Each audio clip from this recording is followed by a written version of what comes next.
तर भावांनो, सकाळी पहाटे 4 वाजता उठलो मी, गाडी काढलो आणि पप्पांना आधी पंढरपूर पोलीस स्टेशनपाशी सोडून आलो, कारण त्यांना पुण्याला जायचं होतं बंदोबस्तला आज. आणि मग उठल्यानंतर सूर्याचं दर्शन घेतलो, गाडी काढलो आणि चंद्रभागा नदीपाशी गेलो महादेव मंदिराकडं. तर आज वर्षातला शेवटचा सोमवार आहे, मग जायला लागतेच म्हणलो महादेवाला एकदा. कलातीत कल्याण कल्पांतकारी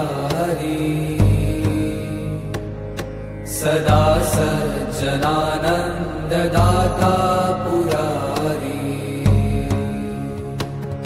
चिदानंद संदो. दादाला परत मग कॉलेजवर सोडलो आणि मी घरी गेलो. गाडी धुवून झाल्यावर तर मला लय भुका लागल्या होत्या, मग मी म्हणलो मॅगी करावं म्हणून. तर पॅनवर असं बटर टाकायचं, एकदम मस्त फिरून घ्यायचं. मग बटर फिरवून झाल्यानंतर मॅगी टाकायचं आणि वरनं ह्याच्यात चीज टाकायचं.